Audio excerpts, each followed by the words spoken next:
Fokus utamanya adalah menganalisis bagaimana permintaan dan penawaran di pasar menentukan harga dan kuantitas barang serta jasa, serta bagaimana interaksi ini mempengaruhi alokasi sumber daya produksi dan perilaku konsumen. Dan 5 teori penting itu, yang pertama ada teori produksi. Produksi itu proses bikin barang atau jasa. Ada input kayak modal, tenaga kerja, dan bahan baku yang digabung jadi output. Tujuannya apa? Tujuannya biar hasil maksimal tapi biaya minimal.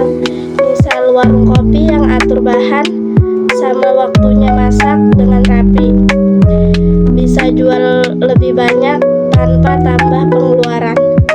Produksi efisien bikin bisnis tetap jalan dan gak rugi, dan bisa juga berkembang terus. Bahkan di bisnis kecil, ngerti produksi itu penting biar stok kita gak mubazir.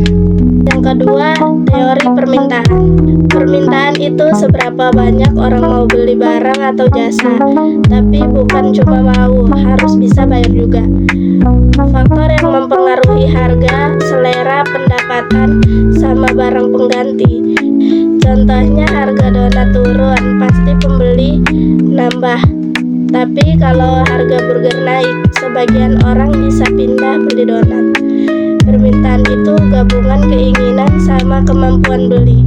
Dan ini penting buat penjual biar tahu kapan harus produksi banyak atau sedikit. Yang ketiga, teori pasar.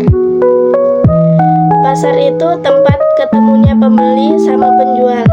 Ada beberapa jenis pasar, yaitu persaingan sempurna, monopoli, oligopoli, sama persaingan monopolistik. Misalnya di monopoli cuma ada satu penjual, jadi dia bisa tentuin harga sendiri. Di pasar kompetitif banyak penjual, jadi harga lebih stabil. Jadi sebelum buka usaha penting banget ngerti pasar biar strategi jualannya tepat dan gak rugi. Yang keempat, teori penawaran. Penawaran itu dari sisi penjual. Semakin tinggi harganya, biasanya penjual tambah produksi. Tapi nggak cuma itu, teknologi, jumlah penjual, sama kebijakan pemerintah juga pengaruh. Contohnya harga gula naik, petani atau pabrik bisa termotivasi produksi lebih banyak, tapi hasilnya nggak langsung masuk pasar. Jadi penawaran kesiapan penjual menyediakan barang sesuai permintaan, biar pasarnya tetap lancar. Yang kelima, teori harga.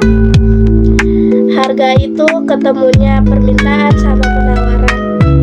Barang langka tapi banyak yang mau, harga naik. Barang banyak tapi permintaan sepi, harganya turun. Harga itu kayak sinyal, sekarang jual atau nunggu dulu. Contohnya pas hasil libur panjang, tiket bioskop atau wahana biasanya naik karena banyak yang mau beli.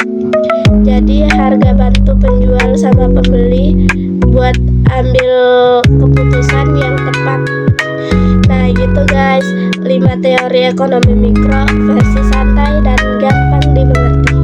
Semuanya saling nyambung, kasih sinyal ke penjual dan pembeli. Semoga sekarang ekonomi mikro lebih jelas dan gak ribet lagi. Jangan lupa like, share, dan subscribe ya.